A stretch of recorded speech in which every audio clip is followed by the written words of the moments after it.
नमस्कार दोस्तों, स्वागत है आप सभी का। आज की क्लास एचएससी ग्रुप डी के लिए बेहद महत्वपूर्ण होने वाली है। आज हम पॉलिटी के 50 एमसीक्यू करेंगे इसमें इस क्लास में, जो पिछले वर्षों के एग्ज़ाम और एक्सपेक्टेड क्वेश्चनों पर आधारित होंगे। अगर आपने आज की क्लास बिना स्किप किए पूरी तरीके से कर ली, तो पॉलिटी का रिवीजन भी हो जाएगा और साथ ही साथ यहीं से ही आपको 1 से 2 क्वेश्चन देखने के लिए भी मिल जाएँगे। ठीक है? एक और ये याद रखिएगा कि आपको प्रैक्टिस पर ही ज़्यादा ध्यान देना है, क्योंकि सिलेक्शन बड़े-बड़े नोट्स को पढ़ने से नहीं होगा, बार-बार एमसीक्यूज़ की प्रैक्टिस करने से ही आपका सिलेक्शन होने वाला है। अगर आपको ये लगता है कि हमारे पास पीडीएफ हैं और हम उनसे पढ़ लेंगे, हमें प्रैक्टिस की कोई ज़रूरत नहीं है, तो आप बहुत ही गलत सोच रहे हैं।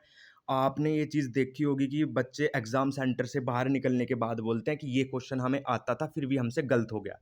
वो किस चीज़ की कमी होती है? वो होती है कि आपकी प्रैक्टिस की ही कमी होती है। तो उस प्रैक्टिस की कमी दूर करने के लिए ही हमने आपके लिए ये क्लासेस लगाई हैं। एक क्लास 50 क्वेश्चंस की हम आपको अब देंगे और एक इसके बाद दे देंगे, ठीक है? इन क्वेश्चंस को आप ज़रूर लगाइएगा और जाते-जाते जब क्लास खत्म हो जाए, उसके नीचे आप कमेंट करके आपका स्कोर ज़रूर से शेयर कीजिएगा, ठीक है? तो चलिए बिगर समय गँवाते हुए हम अपनी क्लास को शुरू कर देते हैं। ठीक, तो बढ़ जाते हैं अपने पहले क्वेश्चन की तरफ। 50 क्वेश्चन होने वाले हैं हमारे, ठीक है? तो क्या हो जाएगा, फर्स्ट क्वेश्चन हमारा हो जाएगा कि संविधान सभा जो थी हमारी के संवैधानिक सलाहकार, तो संवैधानिक सलाहकार कौन थे हमारे? तो आप बताएँगे कौन थे हमारे संवैधानिक सलाहकार? ये टीटी कृष्णमाचारी जो हैं, ये तो भाई प्रारूप समिति के सदस्य हो जाएँगे, ठीक है? केएम मुंशी जो हैं, ये भी प्रारूप समिति के ही सदस्य हो जाएँगे। तो इसमें हमारा सही आंसर क्या हो जाएगा? संविधान के सलाहकार कौन थे? तो कौन हो जाएँगे? बीएन राव हो जाएँगे। कौन हो जाएँगे? तो हमारा कौन-सा ऑप्शन ठीक हो जाएगा? तो ऑप्शन नंबर बी हमारा ठीक हो जाएगा। कौन-सा? Option number B.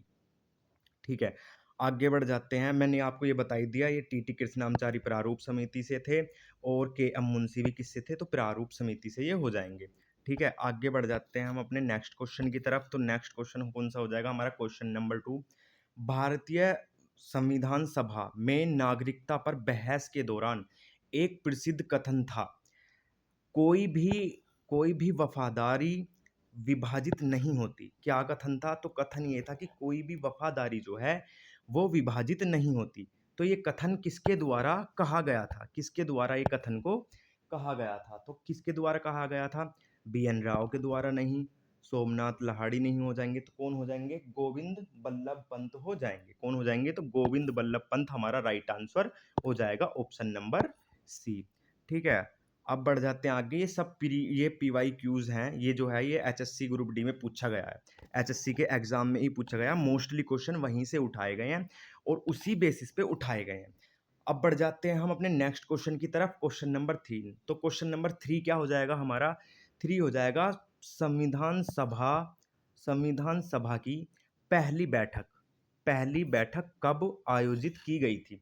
तो संविधान सभा की पहली बैठक कब आयोजित की गई थी, बताएंगे आप इसका आंसर मुझे। तो संविधान सभा की पहली बैठक, दूसरी बैठक कब की गई थी, इतने में थोड़ा आपको एक्सप्लेन कर देता हूँ। ठीक है, दूसरी बैठक जो की गई थी, तो दूसरी बैठक हुई थी हमारी 11 दिसंबर 1946 में। ठीक है, जिसमें क्या बनाए गए थे? जिसमें अध्यक्ष बनाए गए थे, स्थायी अध्यक्ष कौन? राजेंद्र प्रसाद जी को बनाया गया था। किसको?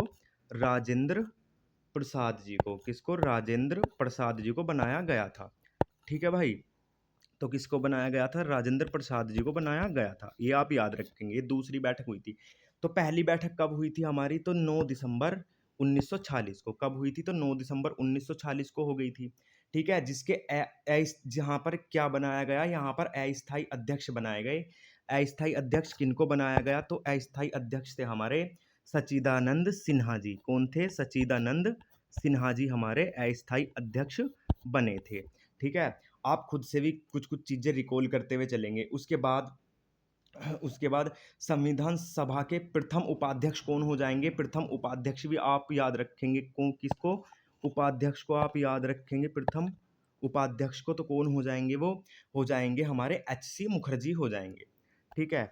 चलिए बढ़ जाते हैं अपने अगले क्वेश्चन की तरफ, जो हो जाएगा क्वेश्चन नंबर 4।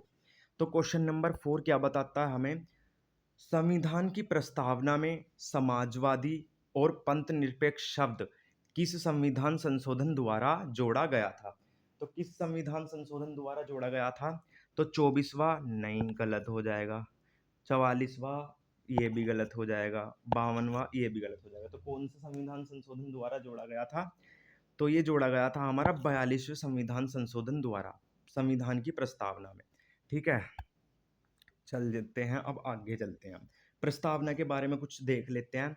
प्रस्तावना पहले प्रस्तावना किस रूप में, तो उद्देश्य प्रस्ताव के रूप में पेश की गई थी। किस रूप में, उद्देश्य प्रस्ताव के रूप में। कब पेश की गई थी, तो ये 13 दिसंबर 1946 को पेश की गई थी। कब, 1946 को। किसके द्वारा, जे.एल. नेहरू द्वारा। किसके, जे.एल. नेहरू द्वारा इसको पेश किया गया था। ठीक है भाई, पेन थोड़ा मेरा प्रॉब्लम कर रहा है, आप थोड़ा सा एडजस्ट कर लीजिएगा, खुद से रिकॉल कीजिएगा। ठीक है भाई, ठीक। और उसके बाद इसको स्वीकार, इसके उद्देश्य प्रस्ताव को स्वीकार कब किया गया था, तो 22 जनवरी को इसको स्वीकार कर लिया गया था। 22 जनवरी, कब, 22 जनवरी 1947 को इसको स्वीकार कर लिया गया था। किसके द्वारा, संविधान सभा द्वारा। ठीक है, बढ़ जाते हैं हम अगले क्वेश्चन पे, अपने क्वेश्चन नंबर। अब यहाँ पे कुछ एक्सप्लेनेशन दिए गए हैं। जो हमारी प्रस्तावना थी, उस प्रस्तावना के बारे में कुछ लोग थे जिन्होंने कुछ कुछ अपने स्टेटमेंट दिए थे।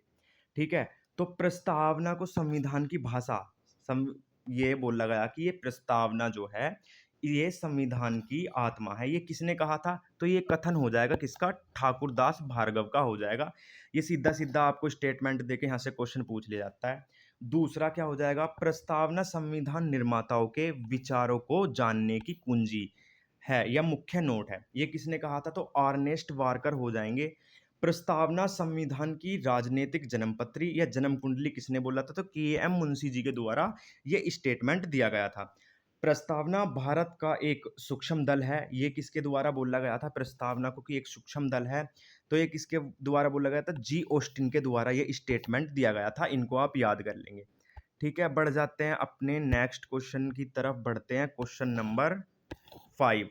तो अब आ जाएंगे, संघ एवं राज्यों के बीच शक्तियों का विभाजन किस देश से लिया गया है। तो संघ एवं राज्यों के बीच शक्तियों का विभाजन आप बताएंगे। चलो अमेरिका से बताओ, आप अमेरिका से क्या क्या लिया गया है। तो यूएसए से हमने क्या लिया है, यूएसए से, ब्रिटेन से क्या लिया है, और रूस से क्या लिया है। रूस से हमने 5 ईयर प्लान लिए हैं। क्या लिए हैं, 5 ईयर प्लान लिए गए हैं। अमेरिका से क्या लिए गए हैं, अमेरिका से फंडामेंटल राइट लिए गए हैं, मौलिक अधिकार। कौन से भाई, क्या लिए गए हैं, तो मौलिक अधिकारों को लिया गया है। ठीक भाई, मौलिक अधिकार। ठीक है, और कहाँ से लिए गए हैं, संघ एवं राज्य के बीच शक्तियों का विभाजन, तो इसको लिया गया है कहाँ के, उससे कनाडा से लिया गया है। कहाँ से, कनाडा से हो जाएगा। ये पेन थोड़ा ज़्यादा ही प्रॉब्लम कर रहा है भाई, चला इसको कहाँ रहे हैं और ये चल कहाँ रहा है। ठीक है, तो कहाँ से लिया गया है, इसको कहाँ से, कनाडा से लिया गया है। कहाँ के संविधान से, तो कनाडा के संविधान से इसको लिया गया है। तो क्या हो जाएगा, कनाडा हो जाएगा। अरे भाई क्यों इतना परेशान कर रहा है, चल जा दोस्त। ठीक है, कहाँ से लिया गया है, कनाडा। ऑप्शन नंबर ए हमारा राइट आंसर हो जाएगा। ठीक है, अब देख लेते हैं, आगे बढ़ जाते हैं। अब आ जाते हैं यहाँ पे, ये देख लेते हैं कि कहाँ से हमारा जो भारतीय संविधान है, उसमें कहाँ से कौन कौन सी चीज़ें ली गई हैं। तो इसमें आपको थोड़ा प्रॉब्लम हो रही होगी, ये माइंड मैप आपको पीडीएफ में क्लियर दिखाई देगा। अमेरिका से हमने क्या क्या लिए हैं, तो अमेरिका से लिए हमने फंडामेंटल राइट, मौलिक अधिकार। उद्देश्य या प्रस्तावना का विचार कहाँ से, अमेरिका से हो जाएगा। राष्ट्रपति पर महाभियोग कहाँ से हो जाएगा, ये भी अमेरिका से हो जाएगा। स्वतंत्र न्यायपालिका अमेरिका से हो जाएगा। न्यायिक पुनरावलोकन भी कहाँ से हो जाएगा, इसको भी हमने कहाँ से लिया है, अमेरिका से। लोक जनहित जनहित याचिका, इसको कहाँ से लिया है, ये भी अमेरिका से ही हो जाएगी, जिसमें भारत, इसमें भारत के जनक जनक किसको बोला जाता है, पीएन भागवत को बोला जाता है। सुप्रीम कोर्ट एवं हाई कोर्ट के जजेस को पद से हटाना की प्रक्रिया कहाँ से ली गई है, इसको भी हमने कहाँ से लिया है, तो इसको भी हमने अमेरिका से लिया है। और इसके बाद क्या हो जाएगा, राष्ट्रपति का पद, इसको कहाँ से लिया है, राष्ट्रपति का पद भी हमारा कहाँ से हो जाएगा, यूएसए से ही प्रेरित हो जाएगा। सोवियत संघ, यूएसएसआर या रसिया से हमने क्या लिया है, तो मौलिक कर्तव्यों को हमने वहाँ से लिया है। योजना आयोग का विचार, समाजवादी शब्द को कहाँ लिया गया है? रसिया से लिया गया है। समानता समानता एवं सामाजिक न्याय की भावना को भी कहाँ से लिया गया है? तो ये भी रशिया के कॉन्स्टिट्यूशन से लिया गया है, संविधान से लिया गया है। ऑस्ट्रेलिया से हमने क्या-क्या लिया है? तो प्रस्तावना की भाषा, प्रेम्बल जो है उसकी लैंग्वेज को लिया गया है कहाँ से? तो इसको हमने कहाँ से? इसे ऑस्ट्रेलिया से ही लिया गया है, ऑस्ट्रेलिया के संविधान से लिया गया है। समवर्ती सूची, कॉन्करेंट लिस्ट को लिया गया है। शक्तियों का विभाजन, डिविजन्स ऑफ पावर को भी ऑस्ट्रेलिया से लिया गया है। सदनों के संसद के दोनों सदनों की संयुक्त बैठक को कहाँ से लिया गया है? ये भी हमने कहाँ से लिया है? तो ये भी हमने ऑस्ट्रेलिया के संविधान से ही लिया है। साधारण विधेयक पर अभी तक कितनी बार? तो अभी तक 3 बार संयुक्त बैठक बुलाई जा चुकी है। कब-कब? तो एक तो 1961 के दहेज पर, 1978 में बैंकिंग सुधार पर और 2002 में आतंकवाद के लिए हमने क्या लिए गए हैं? ये हमने 3 बार संयुक्त बैठक बुलाई है, जिसको हमने कहाँ से लिया? संयुक्त बैठक के प्रावधान को तो हमने लिया है इसको ऑस्ट्रेलिया से। ठीक, अब आगे आ जाएँगे फ्रांस। फ्रांस से क्या लिया है हमने? गणराज्यात्मक सरकार को लिया है। स्वतंत्रता, समानता एवं बंधुत्व का आदर्श भी कहाँ से लिया है हमने? फ्रांस। फ्रांस रेवोल्यूशन जो हुआ था, फ्रांस की क्रांति, तो वहीं से ही इसको लिया गया था। धर्मनिरपेक्षता को कहाँ से लिया गया है? ये भी हम फ्रांस के संविधान से ही हमने इसको लिया है। ठीक है, बढ़ जाते हैं अब आगे हम अपने, अब ये 4 वो और हो जाएँगे, इनको और देख लीजिए, ये इम्पोर्टेंट हैं, ये तो हमें याद ही करने पड़ेंगे। सिंगल सिटीजनशिप को हमने कहाँ से लिया है? तो सिंगल सिटीजनशिप, एकल नागरिकता, ब्रिटेन से ली गई है। संसदीय व्यवस्था कहाँ से ली गई है? ये भी ब्रिटेन से। द्विसदनीय व्यवस्था ब्रिटेन, विधि का शासन भी ब्रिटेन से ही लिया गया है। एकल न्यायिक प्रणाली को भी ब्रिटेन से लिया गया है। लोकसभा के प्रति मंत्रिपरिषद की सामूहिक उत्तरदायित्वता को भी कहाँ से लिया गया है? ब्रिटेन से हो जाएगा। राष्ट्रपति की औपचारिक प्रधानता ब्रिटेन, विधि निर्माण की प्रक्रिया भी ब्रिटेन से, और विधायी प्रक्रिया भी कहाँ से ली गई है? ब्रिटेन के संविधान से ही ली गई है। ठीक है, आगे बढ़ जाते हैं, हम कनाडा से देख लेते हैं। तो कनाडा से क्या लिया गया है? संघीय शासन प्रणाली को लिया गया है। मजबूत केंद्र एवं अवशिष्ट शक्तियाँ केंद्र को, ये भी कहाँ से लिया गया है? हमारा यहाँ कहाँ से लिया है हमने? कनाडा से लिया है।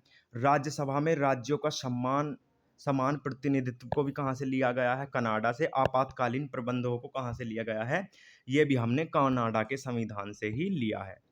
ठीक है, आगे बढ़ जाते हैं, अब आगे आ जाएँगे हम आयरलैंड से। आयरलैंड से इम्पोर्टेंट मार्क कीजिएगा, डीपीएसपी को हमने आयरलैंड के कॉन्स्टिट्यूशन से लिया है। राज्यसभा के 12 सदस्य राष्ट्रपति द्वारा मनोनीत होंगे, इसको भी कहाँ से लिया गया है? आयरलैंड से।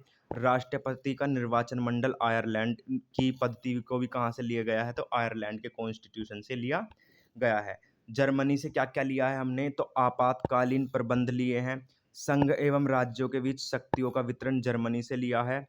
और न्यायपालिका की स्वतंत्रता को भी कहाँ से लिया गया है? ये भी जर्मनी के कॉन्स्टिट्यूशन से लिया गया है। ठीक है, बढ़ जाते हैं हम अपने नेक्स्ट क्वेश्चन की तरफ, तो आ जाएंगे क्वेश्चन नंबर 6 पे।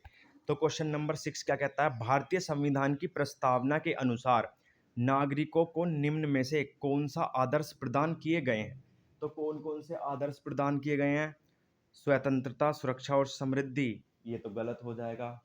ठीक है, क्या हो जाएगा? ये रोंग हो जाएगा, गलत। ऑप्शन नंबर बी गलत हो जाएगा। ठीक है, समानता, शिक्षा और रोजगार, ये वाला भी गलत हो जाएगा हमारा। न्याय, अधिकार और कर्तव्य, ये भी। तो क्या हो जाएगा? न्याय, स्वतंत्रता, समानता और बंधुत्वता को कहाँ से लिया गया? ये किस में बताया गया है? प्रस्तावना में बताया गया है। आदर्श प्रदान किए गए हैं कौन कौन से? न्याय, स्वतंत्रता, समानता और बंधुत्वता। ठीक है, इनको प्रदान किया गया है। अब बढ़ जाते हैं हम अपने अगले उसकी तरफ। अवशिष्ट शक्तियाँ, रेजिडरी पावर्स किस देश से ली गई हैं? तो अवशिष्ट शक्तियों को कहाँ से लिया गया है? तो कहाँ से? अभी मैंने आपको पीछे बताया गया अमेरिका से, तो फिर हम फिर से रिकॉल कर लेते हैं क्या क्या बताए गए हैं। अमेरिका से क्या क्या लिए हैं? तो अमेरिका से फंडामेंटल राइट लिए हैं, राष्ट्रपति पर महाभियोग हो जाएगा, ठीक है, स्वतंत्र न्यायपालिका हो जाएगी, हाई सुप्रीम कोर्ट और हाई कोर्ट के न्यायाधीशों को पद से हटाना हो जाएगा। आप जैसे मैं बोल रहा हूँ ना, एक बार अपनी आंखें बंद कीजिए और रिकॉल करने की कोशिश कीजिए कि हाँ क्या क्या लिया गया है। ऑस्ट्रेलिया से क्या लिया है हमने? तो ऑस्ट्रेलिया से प्रस्तावना की भाषा ली है, ठीक है, समवर्ती सूची ली है, और संसद के दोनों सदनों की संयुक्त बैठक को हमने कहाँ से लिया है? ऑस्ट्रेलिया से, और शक्तियों का विभाजन भी हमने ऑस्ट्रेलिया के कॉन्स्टिट्यूशन से लिया है। ठीक है, फ्रांस से हमने क्या लिया है, तो फ्रांस से क्या क्या लिया है, फ्रांस का बताएंगे, गणतंत्रात्मक व्यवस्था ली है। ठीक है, और प्रस्तावना में समान स्वतंत्रता, समानता और बंधुत्व, कौन कौन से 3 शब्द जोड़े गए थे, कौन से, एक तो स्वतंत्रता को जोड़ा गया था। भाई ये थोड़ा पेन दिक्कत कर रहा है आज लिखने में, तो इसको लिख नहीं पा रहा मैं ठीक से, इसलिए मैं बोल रहा हूँ। ठीक है, स्वतंत्रता, समानता, क्या भाई, समानता, ये तो बिल्कुल पता ही नहीं चल रहा क्या लिखा जा रहा है, और बंधुत्व। ठीक है, किसको, बंधुत्व को भी लिया गया है। ठीक है भाई, तो इन पे आप ध्यान ज़्यादा दिए जिएगा नहीं, आप खुद से ही रिकॉल कीजिएगा। ठीक है, तो अवशिष्ट शक्तियाँ कहाँ से ली गई हैं, तो अवशिष्ट शक्तियों को लिया है हमने कहाँ के कॉन्स्टिट्यूशन से, तो कनाडा के कॉन्स्टिट्यूशन से लिया है। ऑप्शन नंबर ए हमारा राइट आंसर हो जाएगा। ठीक है, आप लोग भी अपने राइट आंसर लिखते रहिएगा, और उन्हें क्लास खत्म होने के बाद कमेंट बॉक्स में ज़रूर बता के जाइएगा। भारतीय संविधान में केवल एक ऐसा प्रावधान जिसे संविधान सभा द्वारा वस्तुतः बिना किसी बहस के पारित किया गया था। तो भारतीय संविधान में देखा था आपने कि हर चीज पर बहस हुई थी कि हाँ भाई ये चीजें ऐसे क्यों हैं, ऐसे क्यों हैं, लेकिन एक चीज थी जिसे बिगर किसी बहस के पारित किया गया था। तो बताएंगे, सार्वभौमिक मताधिकार की शुरुआत, ये हो जाएगा, या मौलिक, ऑप्शन नंबर बी क्या हो जाएगा, मौलिक अधिकारों की शुरुआत, ऑप्शन नंबर सी संसदीय प्रणाली की शुरुआत, ऑप्शन नंबर डी निदेशक सिद्धांतों की शुरुआत। तो आप बताएंगे कौन सा हो जाएगा इसमें, तो इसमें क्या हो जाएगा, ऑप्शन नंबर ए हो जाएगा, जो बिना किसी बहस के पारित कर दिया गया था। क्या हो जाएगा, सार्वभौमिक मताधिकार की शुरुआत, ऑप्शन नंबर ए हमारा राइट आंसर हो जाएगा। ठीक है, चलिए आगे बढ़ जाते हैं, अब देख लेते हैं क्वेश्चन नंबर 9। नियति के साथ साक्षात्कार, भारत की आज़ादी का प्रसिद्ध भाषण संविधान सभा के किस सदस्य ने दिया था। तो क्या पूछा गया है, नियति के साथ साक्षात्कार, ये भाषण दिया था, तो ये किसके द्वारा दिया गया था। तो कौन हो जाएंगे, एपी मुखर्जी हो जाएंगे, या option number B V G Patel, Jawaharlal Nehru, या doctor Bhimrao Bhimrao Ambedkar, D R Ambedkar हो जाएंगे। तो बताएंगे क्वेश्चन नंबर 9 का सही आंसर क्या हो जाएगा, तो किसके द्वारा दिया गया था ये, ऑप्शन नंबर सी, किसके द्वारा, ऑप्शन नंबर सी हो जाएगा, जवाहरलाल नेहरू जी द्वारा इसको दिया गया था। ऑप्शन नंबर हमारा सी राइट आंसर हो जाएगा। ठीक है, अब बढ़ जाते हैं आगे। समवर्ती सूची कॉन्करेंट लिस्ट का विचार भारतीय संविधान में किस देश से लिया गया है, कहाँ से लिया गया है। भाई ये जितने भी क्वेश्चंस इसमें दिखाए गए हैं मोस्टली पीवाईक्यू हैं, इसमें 3 से 4 क्वेश्चन बस एक्सपेक्टेड रखे गए हैं। बाकी हमने सोचा कि पहले फर्स्ट क्लास में आपको जो है ये ही करवा दिए जाएं, जो पीवाईक्यूज हैं इनके आए हुए हैं उनको ही। तो समवर्ती सूची कॉन्करेंट लिस्ट को कहाँ से लिया गया है, तो कहाँ हो जाएगा, अमेरिका से तो नहीं होगा, स्विट्जरलैंड से बताइए क्या क्या लिया गया है, याद आ रहा है आपको स्विट्जरलैंड से कुछ पढ़ाया है, स्विट्जरलैंड से क्या लिया गया है। तो भाई स्विट्जरलैंड से फिलहाल कुछ नहीं है, आयरलैंड से तो हैं डीपीएसपी वगैरह वो। ठीक है, क्या हो जाएगा, तो इसका समवर्ती सूची को कहाँ से लिया गया है, समवर्ती सूची कॉन्करेंट लिस्ट, ऑप्शन नंबर 10 का ऑस्ट्रेलिया हो जाएगा। समवर्ती सूची का क्या हो जाएगा, 10 का ऑप्शन नंबर सी ऑस्ट्रेलिया से लिया गया है, किसको, समवर्ती सूची को, कॉन्करेंट लिस्ट को, क्या हो जाएगा, ऑप्शन नंबर सी हो जाएगा। रूस से आपको मैंने बता ही दिया, क्या क्या हो जाएगा, रूस से रिकॉल करिए जल्दी जल्दी, मौलिक कर्तव्य, प्रस्तावना में न्यायिक आदर्श, या पंचवर्षीय योजना कहाँ से हो जाएंगी, हमारी रसिया से हो जाएंगी। ठीक है, जर्मनी से क्या लिया गया है, आपातकाल लिया गया है, इमरजेंसी को लिया गया है कहाँ से, जर्मनी से। ठीक है, बढ़ जाते हैं आगे हम अपने नेक्स्ट क्वेश्चन की तरफ। क्वेश्चन नंबर 11, किस अनुच्छेद के अंतर्गत एक राज्य में राष्ट्रपति शासन लागू किया जा सकता है। तो राष्ट्रपति शासन, क्वेश्चन नंबर 11 क्या हो जाएगा, अनुच्छेद 358, या अनुच्छेद 356, अनुच्छेद 346, या अनुच्छेद 355। तो राइट आंसर इसका क्या हो जाएगा, हमारा राष्ट्रपति शासन लागू करना, राष्ट्रपति शासन लागू करना किस में हो जाएगा, तो ऑप्शन नंबर बी 356 में क्या लगता है, हमारा राष्ट्रपति शासन हो जाएगा। क्या हो जाएगा, राष्ट्रपति शासन हो जाएगा। आप मुझे बताइए कि अनुच्छेद 355 में क्या बताया गया है। रिकॉल करने की कोशिश कीजिएगा। अगर आपने क्लास करी होगी तो आपको ये सारी चीज़ें याद होंगी, क्योंकि हमने ना वो क्लासेस करवा दी हैं। और एक चीज़ और आपको बतानी थी कि भाई जो ये है ना, हमने ये जो हमारी पॉलिटी की क्लासेस हुई थी, तो ये इनकी हमने मर्ज करके पीडीएफ डाल दिया है। वो सॉरी, पीडीएफ कह रहा हूँ कि हमने एक मैराथन बना के डाल दिया है। आप उससे भी कर सकते हैं। जो हमने बीच में बातें बोल ली हैं वो हमने सब डिलीट वहाँ से हटा दी गई हैं वीडियो में से। तो एक पूरी लॉन्ग मैराथन बना दी गई है। ठीक है, तो इसमें क्या बताया गया है 355 में हमारे में बताया गया है, 355 में बाहरी आक्रमण और आंतरिक अशांति के कारण जो ये हुए हैं, दंगे हो रहे हैं, उनके बारे में बताया जाता है। ठीक है, तो बढ़ जाएंगे आगे हम अपने अगले क्वेश्चन की तरफ बढ़ जाएंगे। ठीक भाई, राष्ट्रपति शासन को बता दिया गया। चलिए चलिए चलिए बढ़ जाते हैं आगे अपने क्वेश्चन की तरफ। इसमें और इम्पोर्टेंट कोई है नहीं, बस एक ही हुआ था अनुच्छेद 356, तो वो हमने देख लिया है। ठीक है, भारतीय संविधान संविधान के डैश अनुसूची में राज्य और केंद्र शासित प्रदेशों की सूची है। तो किस सूची में राज्य और केंद्र शासित प्रदेशों को बताया गया है? ठीक है, 12वीं हो जाएगी? नहीं। तीसरी हो जाएगी? नहीं। सातवीं हो जाएगी? नहीं। तो कौन सी हो जाएगा इसका राइट आंसर? पहली अनुसूची। पहली अनुसूची में बताया गया है। ठीक है, पहली अनुसूची में बताया गया है हमें इसके बारे में। अब 12वीं अनुसूची में और 7वीं अनुसूची में बताएंगे। पहले 12वीं अनुसूची का आप मुझे बताएंगे कि 12वीं अनुसूची में क्या क्या चीज़ों को बताया गया है। 12वीं अनुसूची, 7वीं बताओ, 12वीं बताओ और तीसरी बताइए।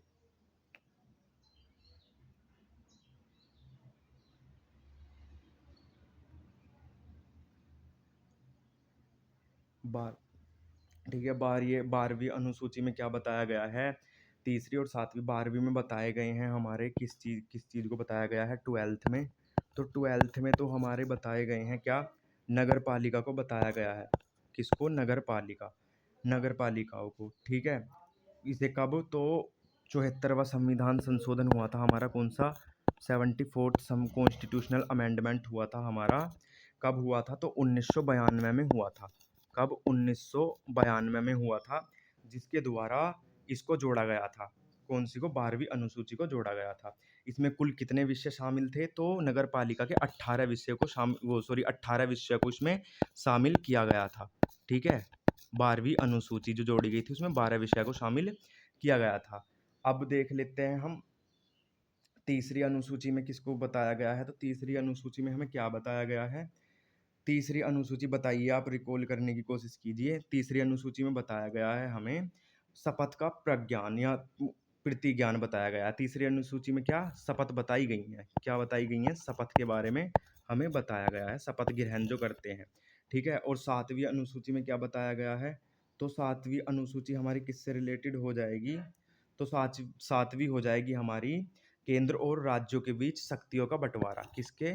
केंद्र और राज्यों के बीच। किसके बीच भाई? तो केंद्र और राज्यों के बीच शक्तियों का बंटवारा। केंद्र एवं राज्यों के बीच शक्तियों का बंटवारा। आप भाई इस पे थोड़ा सुनने पे ही ध्यान दीजिएगा यार, पेन बिल्कुल काम नहीं कर पा रहा। क्या हो गया आज इसे? ठीक है, चलिए हम बढ़ जाते हैं अपने नेक्स्ट क्वेश्चन की तरफ। तो इसमें बताइए कि निम्नलिखित में से कौन सा अनुच्छेद प्रावधान करता है कि राज्य, धर्म, वंश, लिंग, जाति व जन्म स्थान के आधार पर किसी नागरिक के साथ भेदभाव नहीं करेगा? तो कौन से अनुच्छेद में बताया गया है? इसके क्या हो जाएगा? अनुच्छेद हो जाएगा इसका बी। अनुच्छेद नंबर 15। अनुच्छेद नंबर 15 में क्या बताया गया है हमें? तो आर्टिकल 15 में इस चीज को बताया गया है कि किसी भी राज्य जो है किसी लिंग, धर्म, जाति, स्थान के आधार पर भेदभाव नहीं कर सकता। ये क्या है? हमारा मौलिक अधिकार है। अनुच्छेद 13 में हमें क्या बताया गया है? तो अनुच्छेद 13 में बताया गया है हमें किस चीज़ से रिलेटेड हो जाएगा? मौलिक अधिकारों का रक्षक के बारे में बताया गया है। ठीक है, ठीक। और अनुच्छेद 14 में हमें क्या बताया गया है? अनुच्छेद 14 हो जाएगा हमारा अनुच्छेद 14 और 16 बचे हुए हैं, तो क्या हो जाएगा? समानता, ये इसके बारे में बताया गया है, समानता और समान संरक्षण के बारे में बताया गया है, कानून के समक्ष समानता। अब आर्टिकल 16 में क्या हो जाएगा हमारा? आर्टिकल 16 किस चीज़ को बताता है? राज्य के अधीन किसी भी पद पद पर नियोजन या नियुक्ति के मामलों में नागरिकों को अवसर की समानता। तो अनुच्छेद 16 किसको बताता है? तो अवसर की समानता को बताता है। किसको? समानता को बताता है। समानता, किसकी समानता? अवसर की समानता। लेकिन कुछ अपवाद आ जाते हैं, जैसे एससी वो आ जाते हैं, उनके लिए सीट रिजर्व है। और क्या आ जाता है, ये क्या बोलते हैं यार इसको, अरे होता नहीं है जो जर्नल वालों का बनता है, ईडब्ल्यूएस, हाँ, उन चीज़ों के लिए बताया गया है, ठीक है। तो ये हो जाएंगे, तो इसका सही आंसर क्या हो जाएगा? आरटी, ऑप्शन नंबर 20 का राइट आंसर हो जाएगा। क्या? ऑप्शन नंबर बी हो जाएगा, ठीक है। बढ़ जाते हैं अपने नेक्स्ट क्वेश्चन की। अब यहाँ पे देख लेते हैं समानता के अधिकार। समानता के अधिकारों को कहाँ से कहाँ तक बताया गया है? आर्टिकल 14 से 18 तक किसके बारे में बताया गया है? समानता के अधिकार, ठीक है। स्वतंत्रता का अधिकार कहाँ से? 19 से 22 तक बताए गए हैं। शोषण के विरुद्ध अधिकार किसके लिए बताए गए हैं? शोषण के विरुद्ध अधिकार अनुच्छेद 23 से 24, और धर्म की स्वतंत्रता का अधिकार 25 से 28 बताए गए हैं। अब देख लेते हैं आर्टिकल 14 में क्या बताया गया है। आर्टिकल 14 में बताया गया है कि विधि के समक्ष समानता। किसको बताया गया है भाई? विधि के समक्ष समानता को बताया गया है। अनुच्छेद 15 किस चीज को बताता है? धर्म, जाति, लिंग, जन्म स्थान के आधार पर भेदभाव का निषेध हो जाएगा। अनुच्छेद 16 में क्या बताया गया है? लोक रोजगार में अवसर की समानता को बताया गया है। अनुच्छेद 17 में अस्पृश्यता का अंत हो जाएगा। अनुच्छेद 18 में उपाधियों का अंत हो जाएगा। किसका? उपाधियों का अंत हो जाएगा, ठीक है। अब आ जाते हैं स्वतंत्रता की। तो स्वतंत्रता कितनी? 6 स्वतंत्रताएं हैं, ठीक है। वाक और अभिव्यक्ता की स्वतंत्रता, शांतिपूर्ण सभा की स्वतंत्रता हो जाएगी, संगठन एवं संघ बनाने की स्वतंत्रता, और भारत के क्षेत्र में स्वतंत्र रूप से घूमने की स्वतंत्रता, भारत के किसी भी भाग में बसने की स्वतंत्रता, भारत किसी भी व्यवसाय या पेशे करने की आपको स्वतंत्रता दी गई है, ठीक है। तो ये 19 के अंदर ही आ जाएंगे। जैसे 19 का ए क्या हो जाएगा? वाक एवं अभिव्यक्ता की स्वतंत्रता, उस चीज से आप इसे रिलेट कर लेंगे। अनुच्छेद 20 में क्या बताया गया है? अपराध के संबंध में संरक्षण, अपराधों के संबंध में संरक्षण को बताया गया है। अनुच्छेद 21 में क्या हो जाएगा? जीवन और व्यक्तिगत स्वतंत्रता का संरक्षण बताया गया है। अनुच्छेद 22 में गिरफ्तारी और निरोध के संबंध में संरक्षण बताया गया है। अब शोषण के विरुद्ध अधिकार कहाँ से कहाँ तक बताए गए हैं? 23 से 24 तक बताए गए हैं। तो अनुच्छेद 23 क्या कहता है? मानव तस्करी, बगैर बेगार और जबरन श्रम। अब क्या है कि पहले लोग बंधुआ मजदूर रख लेते, तो उस तरह की चीज़ों को ख़त्म कर दिया गया है आर्टिकल 13 वो 23 के अकॉर्डिंग। अगर आपसे कोई जबरन मजदूरी करवाता है तो आप इस चीज़ के लिए उस पे केस कर सकते हैं, आप हाई कोर्ट जा सकते हैं। हाई कोर्ट, सुप्रीम कोर्ट, आप कहीं भी जा सकते हैं कि मुझसे बंधुआ मजदूरी करवाई जा रही है, आर्टिकल अनुच्छेद 23 के अकॉर्डिंग मेरे मौलिक अधिकार का हनन हो रहा है, ठीक है। अनुच्छेद 24 में क्या बताया गया है? तो 14 वर्ष से कम आयु के बच्चों को कारखानों या खतरनाक कार्यों में नियोजन करने का निषेध। यानी कि 14 वर्ष से कम आयु के बच्चे किसी भी खतरनाक कंपनी या कोई माइनिंग, कहीं भी मतलब जोखिम भरा कार्य नहीं करेंगे, ठीक है। धर्म की स्वतंत्रता, धर्म की स्वतंत्रता अनुच्छेद 25 से 28। अनुच्छेद 25 में क्या बताया गया? अंतःकरण की स्वतंत्रता तथा धर्म को मानने, आचरण करने और प्रचार करने की स्वतंत्रता को बताया गया है, ठीक है। अनुच्छेद 26 किस चीज को बताता है? धार्मिक संप्रदाय को अपने धार्मिक मामलों का प्रबंधन करने की स्वतंत्रता, ठीक है। अनुच्छेद 27 किसी विशेष धर्म के प्रचार के लिए करों के भुगतान से स्वतंत्रता। अनुच्छेद 28 शैक्षणिक संस्थानों में धार्मिक शिक्षा से के संबंध में स्वतंत्रता को बताया गया है, ठीक है। अब बढ़ जाते हैं हम आगे। सांस्कृतिक और शैक्षणिक अधिकार, कौन कौन से सांस्कृतिक और शैक्षणिक अधिकार हो जाएंगे कहाँ से? 29 से 30 तक। तो 29 में क्या बताया गया है?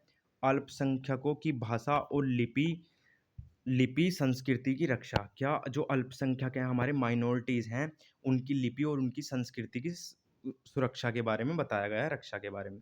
अनुच्छेद 23 वो 30 क्या बोलता है? अल्पसंख्यकों को शैक्षणिक संस्थान स्थापित करने और उनके प्रबंधन प्रबंधन का अधिकार है, ठीक है? संवैधानिक उपचारों का अधिकार किसमें बताया गया है? अनुच्छेद 22 में। संवैधानिक यह अधिकार स्वयं में एक मौलिक अधिकार है। डॉक्टर भीमराव अंबेडकर ने इसे संविधान की आत्मा और हृदय कहा। उच्चतम न्यायालय रिट जारी उच्चतम न्यायालय जो है रिट जारी कर मौलिक अधिकारों की रक्षा करता है, ठीक है? उच्चतम न्यायालय क्या है? रिट जारी करता है और उसमें क्या मौलिक अधिकारों की रक्षा करता है। हैबियस कॉर्पस कौन कौन सी रिट है?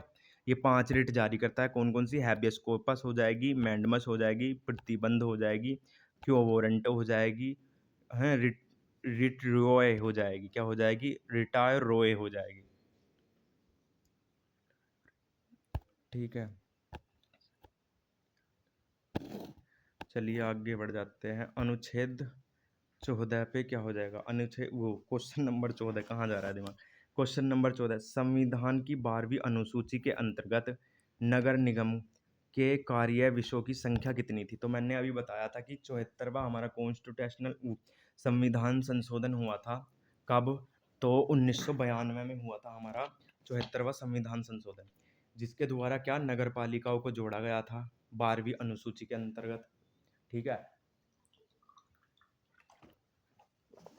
चलिए, ठीक है, तो उसमें कितने विषय को शामिल किया गया था? तो कितने विषय हो जाएंगे? तो कितने हो जाएंगे? ये हमारे विषयों की संख्या हो जाएगी 18। कितने? 18। ऑप्शन नंबर सी इसका करेक्ट आंसर हो जाएगा। बढ़ जाते हैं आगे। क्वेश्चन नंबर 15 संविधान के निम्नलिखित में से कौन से प्रावधान भारतीय राज्यों के धर्मनिरपेक्ष स्वरूप को दर्शाते हैं? यानी क्या बोला गया है? भारतीय राज्य के धर्मनिरपेक्ष स्वरूप को दर्शाते हैं। तो कौन कौन से हो जाएंगे इसमें? तो प्रस्तावना में भी भारतीय राज्य को दर्शाया गया है और धर्मनिरपेक्ष स्वरूप को दर्शाया गया है।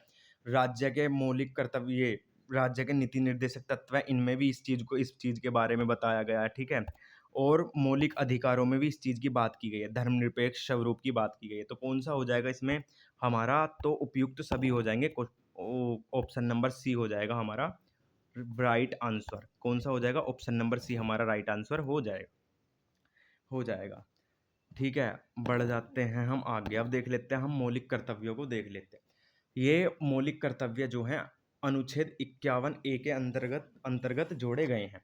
किसके अंतर्गत जोड़े गए हैं? तो अनुच्छेद 51 के अंतर्गत जोड़े गए हैं। जैसे 51A का सब क्लोज ए वो हो जाएगा, ए हो जाएगा, सब क्लोज बी हो जाएगा, उस तरीके से ये जोड़े गए हैं, ठीक है? तो हम देख लेते हैं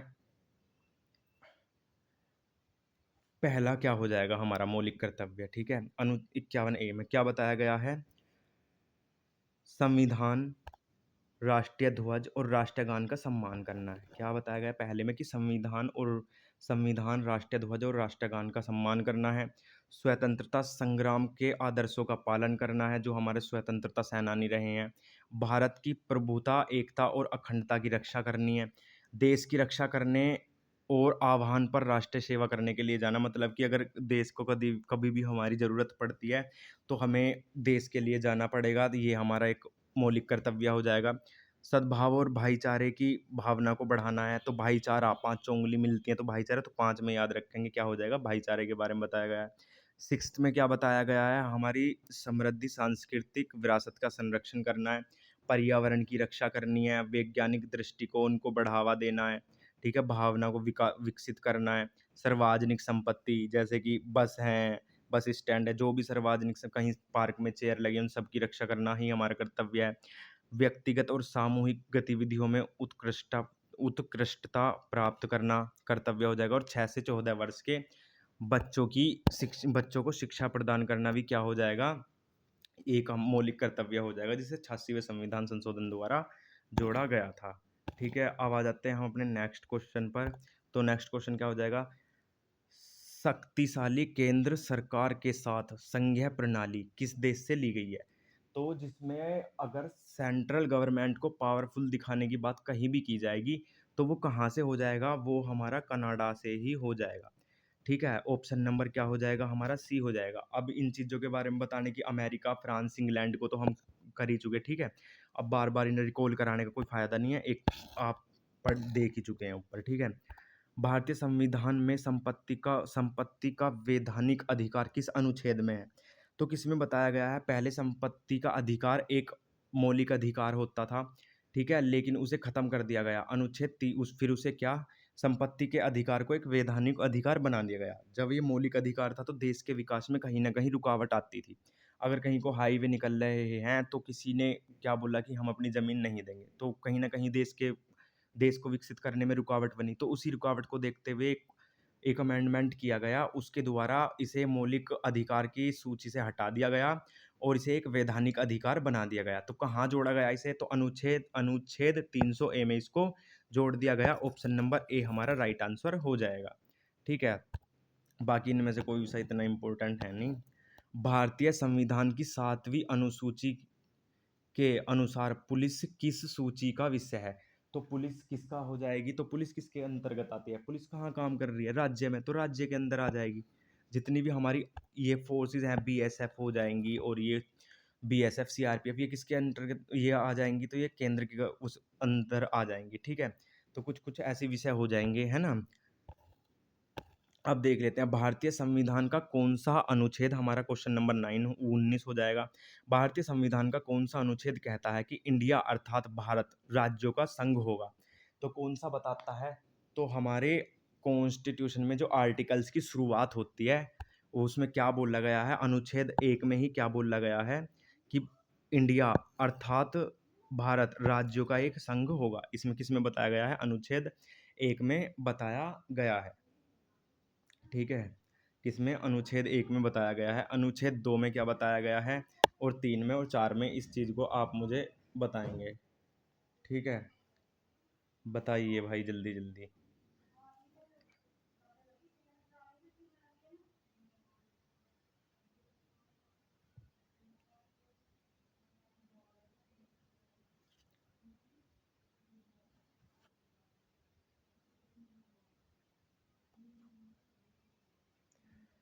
तो बताएंगे आप इन चीज़ों के बारे में?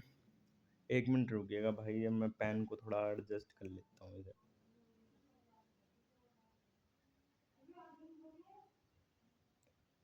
ठीक है, चलिए देख लेते हैं।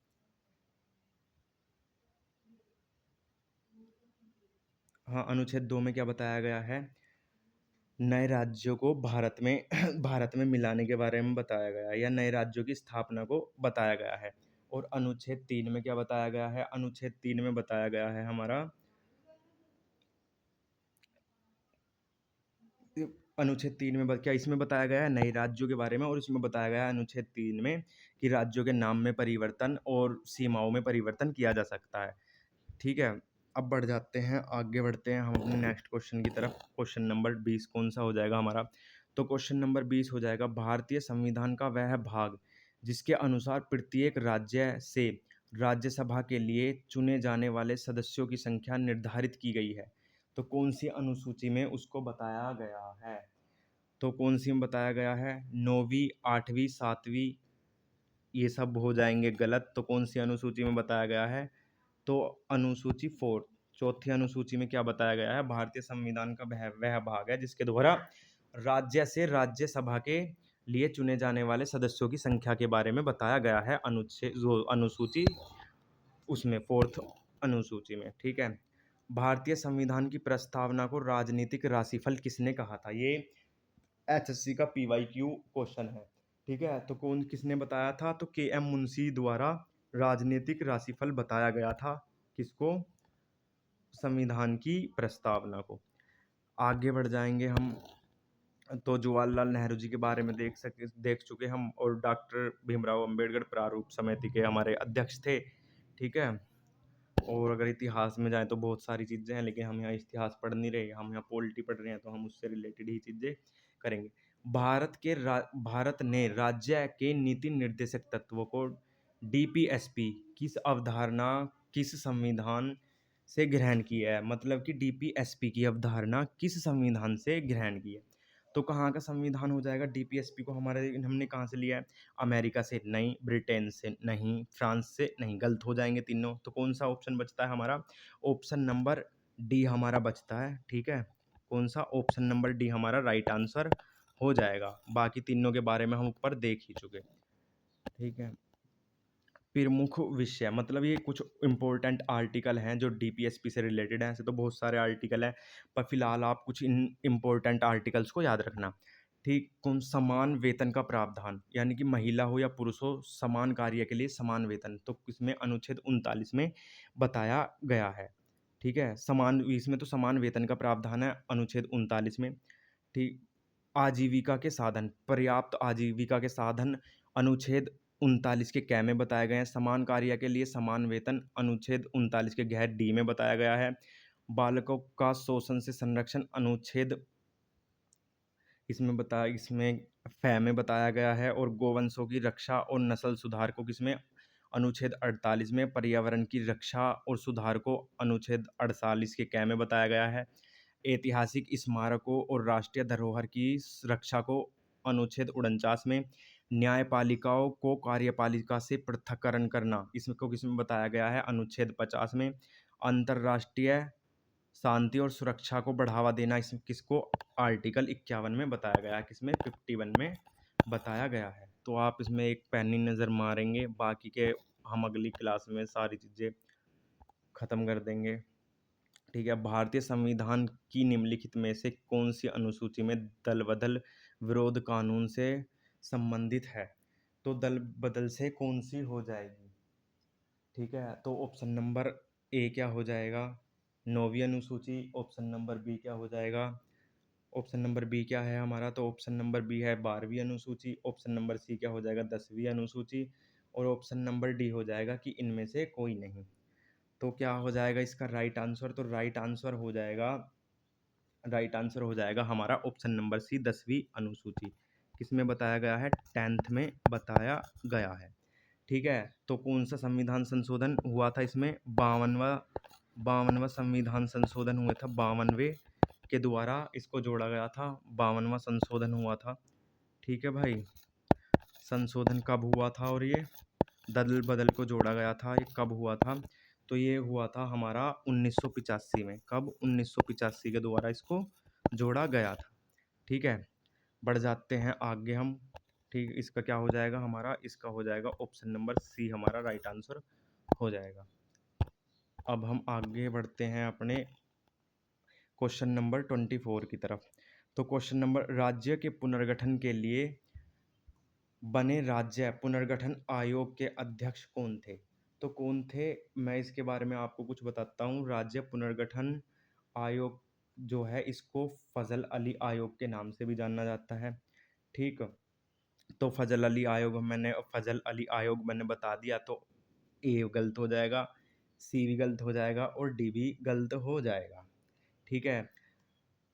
भारतीय सरकार ने दिसंबर 1953 में, कब? दिसंबर 1953 में, 1953 में, भाई मेरा पेन जरा गंदी राइटिंग दे रहा है। किसकी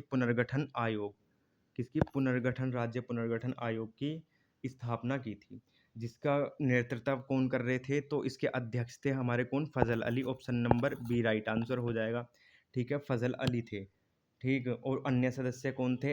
एच.एन. कुंजरू हो जाएंगे और के.एम. पन्नीकर भी इनके साथ हो जाएंगे। और इसने अपनी फजल अली आयोग ने अपनी रिपोर्ट कब सौंपी थी? इसकी स्थापना तो 1953 में हुई थी। रिपोर्ट इन्होंने कब सौंपी थी अपनी? रिपोर्ट कब दी थी? तो इन्होंने अपनी रिपोर्ट दे दी थी कब? 1955 में दे दी थी, और 1955 में दे दी गई थी, ठीक है। और राज्य पुनर्गठन अधिनियम पारित कब किया गया था? तो 1956 में राज्य पुनर्गठन अधिनियम को पारित कर दिया गया था, ठीक। ये आप डेटों को याद रखेंगे इन्हें, ठीक है। ये रहा, मैंने यहाँ पे भी लिखा हुआ था। राज्य पुनर्गठन आयोग का गठन 1953 में हुआ था। दूसरा नाम क्या था? फजल अली आयोग था। अध्यक्ष कौन थे? डॉक्टर फजल अली थे। रिपोर्ट प्रस्तुत की 1955 में। राज्य पुनर्गठन अधिनियम आया 1956 में।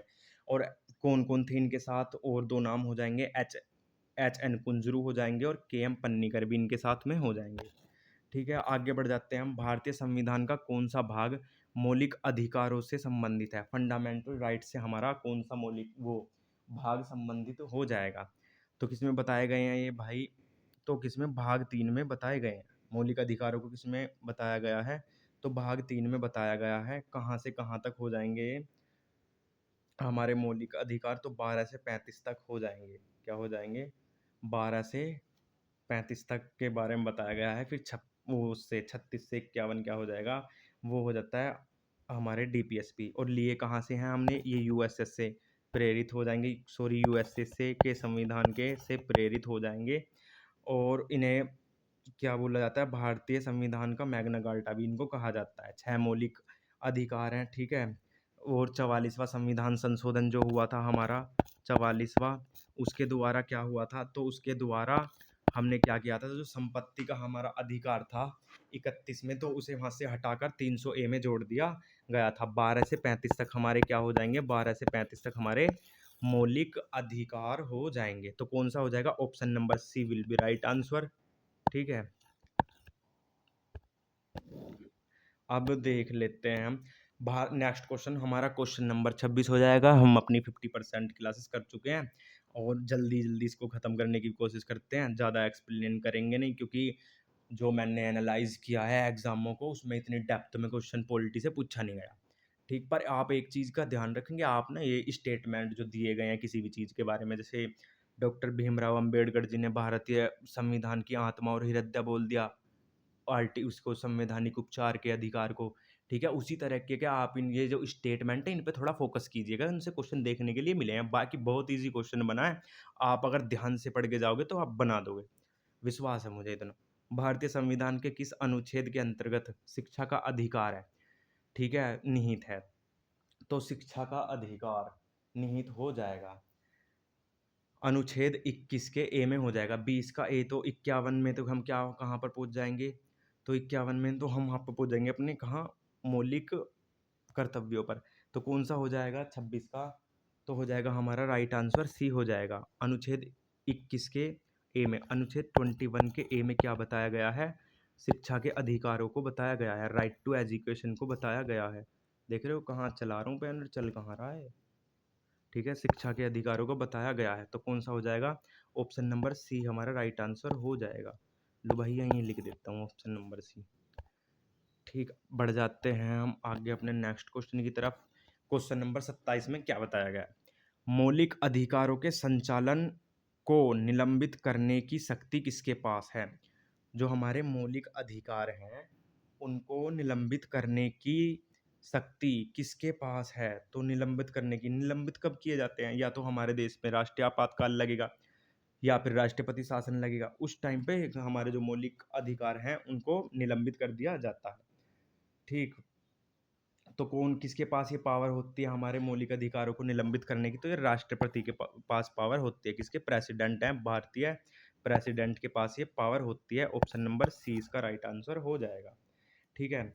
भारतीय संविधान के अनुच्छेद 359 कौन से आर्टिकल जो है हमारा, भाई ए आर टी ही लिख रहा हूँ मैं, कौन सा हो जाएगा? तो हमारा 359 के द्वारा क्या लगाया जाता है? राष्ट्रीय आपातकाल लगाया जाता है, जिसके द्वारा क्या होता है? हमारे मौलिक अधिकारों को निलंबित कर दिया जाता है, ठीक है।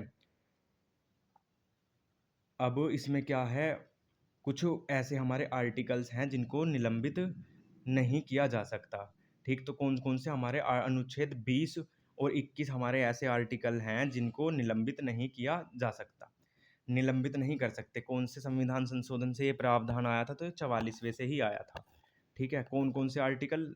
तो यहाँ लिख लीजिए, हमारा 20 हो गया और आर्टिकल 21 हो गया जिसको निलंबित नहीं किया जाता, ठीक। बढ़ जाते हैं आगे।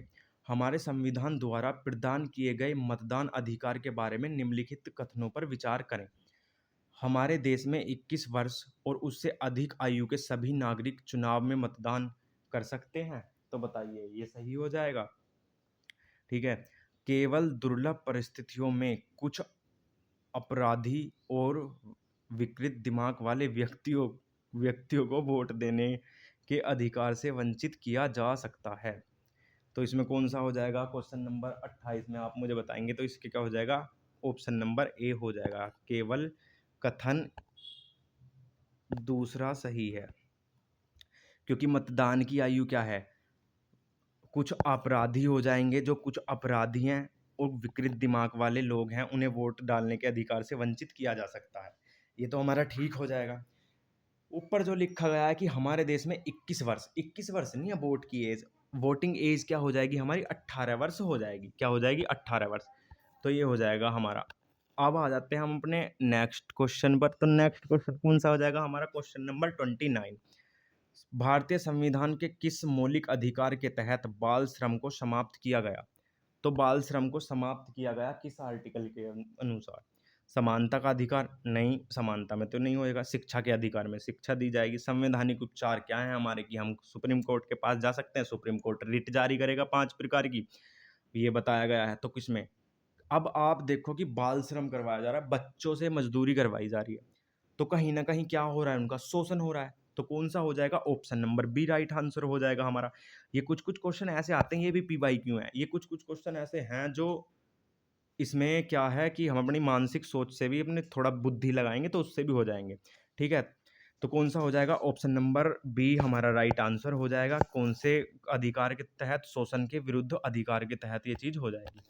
ठीक, बढ़ जाते हैं अपने नेक्स्ट क्वेश्चन की तरफ। क्या हो जाएगा, क्वेश्चन नंबर 30 पढ़ेंगे हम। भारतीय संविधान के बारे में निम्नलिखित पर विचार कीजिए।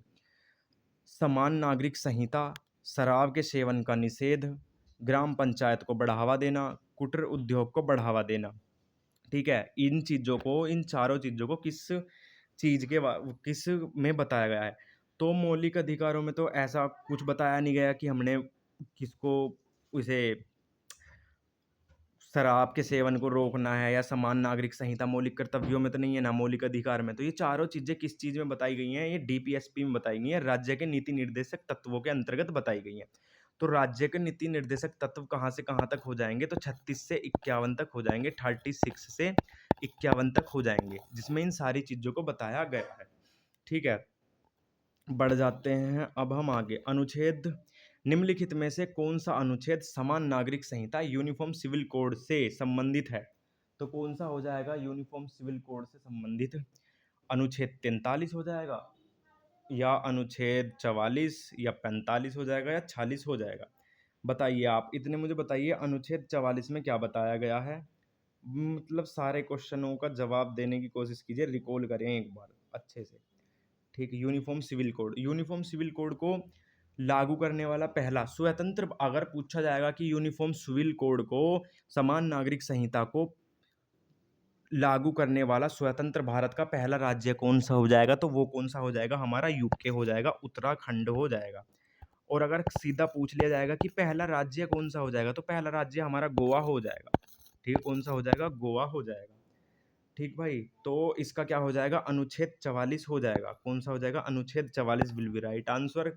अनुच्छेद 44 में क्या बताया गया है, अनुच्छेद 44 में बताया गया है कि यूनिफॉर्म सिविल कोड को बताया गया है। अनुच्छेद 43 में क्या बताया गया है, निर्वाहन के लिए मजदूरी, ठीक है, जीवन स्तर के लिए। अनुच्छेद 45 में क्या बताया गया है, 6 वर्ष से कम आयु के बच्चों के लिए देखभाल और शिक्षा प्रदान करना। अनुच्छेद 46 में क्या है, तो इसमें एससी एसटी और अन्य कमजोर वर्गों के शैक्षणिक और आर्थिक हितों को बढ़ावा देने के संबंध में बताया गया है। और डीपीएसपी क्या है हमारे हमारे ये, इनके लिए हम क्या है, ये राज्य के लिए हैं, इन्हें के लिए हम सुप्रीम कोर्ट में नहीं जा सकते। ठीक है, ये वाद योग नहीं है। ठीक है, अब आ जाते हैं हम अपने नेक्स्ट क्वेश्चन की तरफ। अरे कितनी लंबी लाइन खींची, बढ़ जाते हैं। अब जैसे मौलिक कर्तव्य, आप लोगों को पता है कि हमारा सोने का अधिकार, घूमने का अधिकार भी हमारा मौलिक कर्तव्य है। और अगर आपको चेक करना है ना कि ये मौलिक अधिकार हमें दिए गए हैं या नहीं, तो आज एक काम करना कि जैसे आपके घर वाले बोल रहे ना कि चलो भाई ये काम कर दे, तो बोल देना कि मेरा ये मौलिक अधिकार है कि मैं सो सकता हूँ। अगर आप मुझे ज़बरदस्ती उठाकर कहीं भेज देंगे तो ये मेरे मौलिक अधिकार का हनन होगा, और मैं आप पे केस कर सकता हूँ। उसके बाद जो आपको, मैं कह रहा हूँ कि जो आपको रिपोर्ट कार्ड देंगे ना आपके मौलिक अधिकारों का, हाँ किस किस कैसे कैसे ये आपको मिलेंगे, आप जिंदगी भर याद रखोगे। सारे मौलिक अधिकार आपको एक बार में याद हो जाएंगे, मैं गारंटी देता हूँ, मैंने भी ऐसे ही याद किए थे। ठीक है, ये तो हो गया मजाक, हम अब चलिए बढ़ जाते हैं। अनुच्छेद 39 में क्या बताया गया है, सामान्य न्याय एवं निःशुल्क विधिक सहायता। अनुच्छेद 40 में ग्राम पंचायतों का गठन। अनुच्छेद 43 में सहकारी समितियों का को प्रोत्साहन। अनुच्छेद 48 में पर्यावरण की सुरक्षा। तो कौन सा इसमें क्या है, सुमेलित नहीं है। इस चीज़ को आप ना बड़े ध्यान से पढ़ा करो। मैंने भी मेरे एग्जामों में कई बार बड़ी गलती की है इस चीज़ को लेके कि सुमेलित नहीं है इन्हें पढ़ने में। ठीक, तो कौन सा हो जाएगा? तो इसमें हो जाएगा 32वें में, 32 का क्या हो जाएगा? अनुच्छेद ए नोट राइट। तो गलत कौन सा हो जाएगा इसमें हमारा? सुमेलित नहीं है भैया हमारा 39A। तो 39 अनुच्छेद 40 में तो बताया गया है ग्राम पंचायतों का गठन ही है। ठीक है, नहीं नहीं नहीं नहीं नहीं, रुकिए रुकिए रुकिए रुकिए। अनुच्छेद 39A तो समान एवं निःशुल्क सहायता ठीक हो जाएगा। ठीक है, अनुच्छेद 40 ग्राम पंचायतों का गठन ये भी ठीक है। अनुच्छेद 43 भी सहकारी समितियों को प्रोत्साहन। लेकिन अनुच्छेद 48 में क्या बताया गया? पर्यावरण संरक्षण को नहीं बताया गया अनुच्छेद 48 में। इसमें क्या बताया? कृषि और पशुपालन के संगठन को बताया गया है। ठीक है, किसको? कृषि और पशुपालन को बताया गया है अनुच्छेद 48 में। पर्यावरण से रिलेटेड नहीं होगा, तो कौन सा हो जाएगा? ऑप्शन नंबर डी हमारा हो जाएगा। ठीक है, अब बढ़ जाते हैं हम अपने नेक्स्ट क्वेश्चन की तरफ।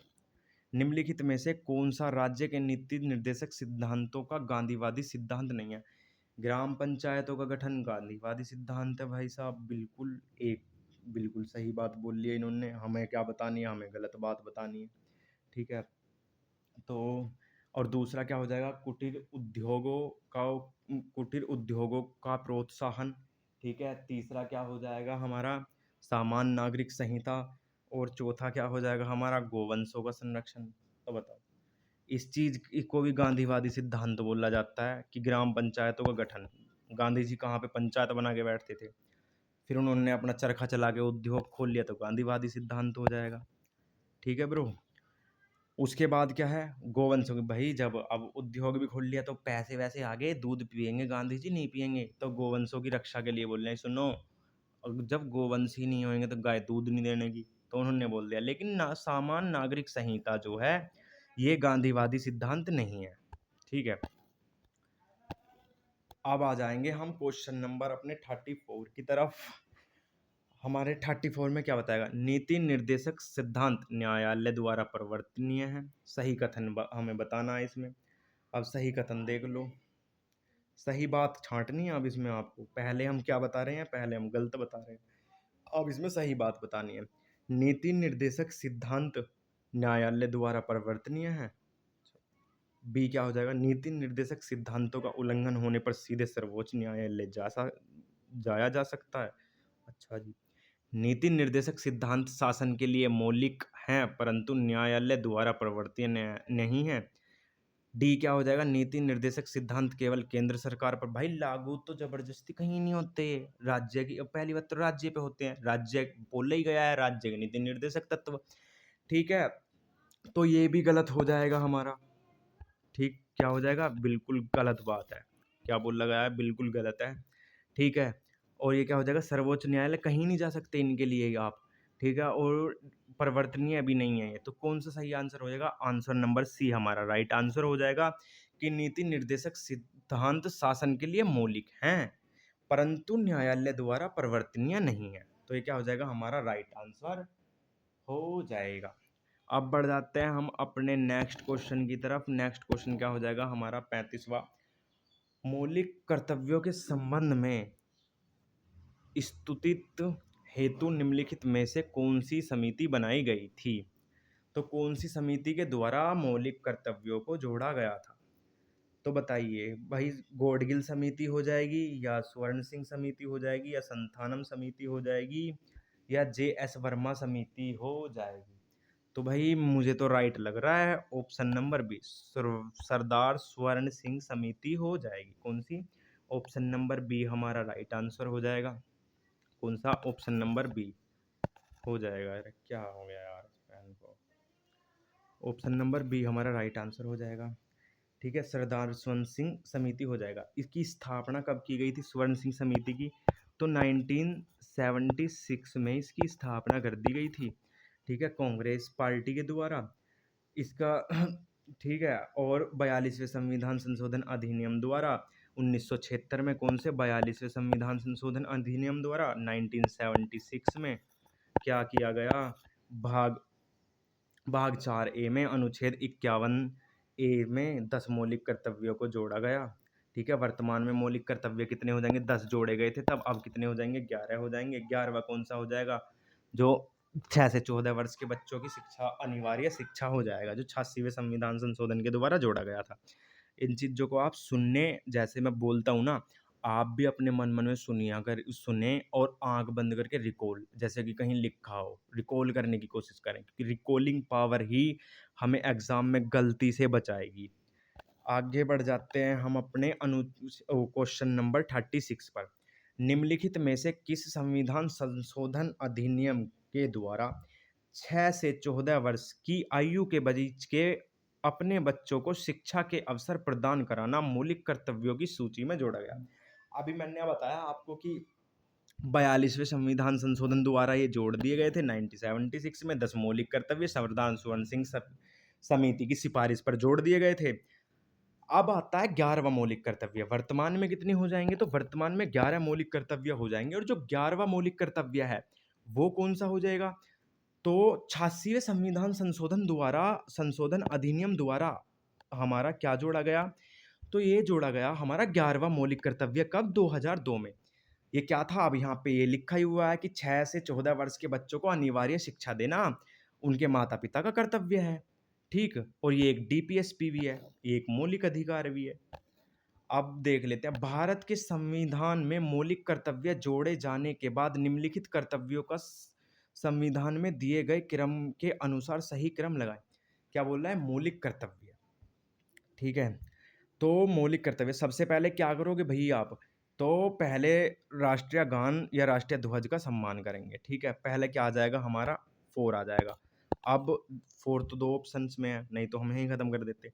उसके बाद क्या आ जाएगा, स्वतंत्रता संग्राम के आदर्शों का पालन करना। फिर क्या आ जाएगा, 4 आ जाएगा और 3 आ जाएगा। ये हो, देख रहे हो किस तरीके से खेल रहा है एग्जामिनर, और ये पीवाई क्यों है, पीवाई क्यों हो जाएगा ये। ठीक है, ये पूछा गया है HSSC के एग्जाम में। पता नहीं मुझे क्या होता है, मैं HSC बोल देता हूँ, पर आप एक ऐसा अपने पास से लगा ही सकते हैं, इतना तो चलता ही है। ठीक है, अब क्या बोल लेंगे, पहले किसकी अब आप बताओ, पहले आप पर्यावरण की सुरक्षा करोगे या फिर संपत्ति की सुरक्षा करोगे, तो किसकी सुरक्षा करोगे, पहले पहले भाई हम पर्यावरण को बचाएंगे। जब पर्यावरण बचा रहेगा उसके बाद ही तो संपत्ति बनेगी। जैसे अब आपको पता ही है, पर्यावरण बचा लिया पहले हमारे लोगों ने, अब वो संपत्ति बनता जा रहा है, कोई कहीं से काट रहा है, कोई कहीं से काट रहा है। तो ऑप्शन नंबर क्या हो जाएगा, बी हो जाएगा। क्या हो जाएगा, ऑप्शन नंबर बी हमारा राइट आंसर हो जाएगा। राष्ट्रीय आपातकाल किस अनुच्छेद के अंतर्गत घोषित किया जाता है। राष्ट्रीय आपातकाल आप बताएंगे, तो राष्ट्रीय आपातकाल तो मैं आपको ऊपर भी बता के आया हूँ, नेशनल इमरजेंसी। नहीं, वो राष्ट्रपति शासन बता के आया हूँ मैं आपको, राष्ट्रीय आपातकाल नहीं। तो राष्ट्रीय आपातकाल के लिए कौन सा हो जाएगा, आर्टिकल 352 हो जाएगा, आर्टिकल 356 हो जाएगा, या 360 या 365। बताइए आपका कौन सा है। मुझे जो इसमें ठीक लग रहा है, मुझे तो भाई आर्टिकल 352 ठीक लग रहा है। अनुच्छेद 52 के द्वारा किसको जोड़ा जाता है, वो क्या लगाया जाता है, राष्ट्रीय आपातकाल की घोषणा कर दी जाती है राष्ट्रपति जी के द्वारा। ठीक है, अब प्रेसिडेंट द्वारा की जाती है। इसमें क्या हो जाएगा, आर्टिकल 356 में तो मैंने आपको बता ही दिया कि राष्ट्रपति शासन हो जाएगा, जो राज्यों में लगाया जाता है। अनुच्छेद 365 में क्या बताया, वो सॉरी 360 में क्या बताया गया है, 360 में बताया गया है वो वित्तीय आपातकाल, फाइनेंशियल इमरजेंसी को बताया गया है, जो कि भारत में एक भी बार नहीं लगी है।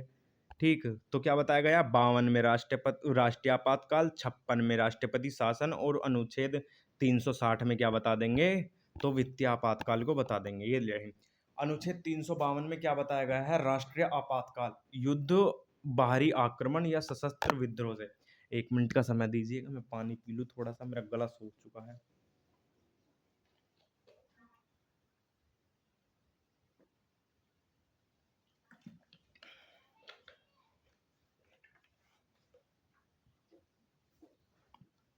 हाँ जी, देखिए कंटिन्यू करते हैं। आर्टिकल 352 राष्ट्रीय आपातकाल हो गया, लगवा दिए भैया आपने राष्ट्रीय आपातकाल, कहाँ ही लगेगा हमारे बोलने से तो। ठीक, अनुच्छेद 356 में राष्ट्रपति शासन, अनुच्छेद 360 में वित्तीय आपातकाल, अनुच्छेद 358 में राष्ट्रीय आपातकाल लगते ही अनुच्छेद 19 स्वतः निलंबित हो जाता है, खुद से ही निलंबित हो जाएगा। अनुच्छेद 359 में क्या बताया गया? राष्ट्रपति अन्य मौलिक अधिकार के प्रवर्तन को निलंबित कर सकते हैं। तो क्या बोला गया है कि अनुच्छेद 359 के अकॉर्डिंग कि अन्य जो है इसको निलंबित कर सकते हैं। 19 को भी, मतलब बाकी सबको निलंबित किया जा सकता है, अनुच्छेद 20 और 21 को छोड़कर।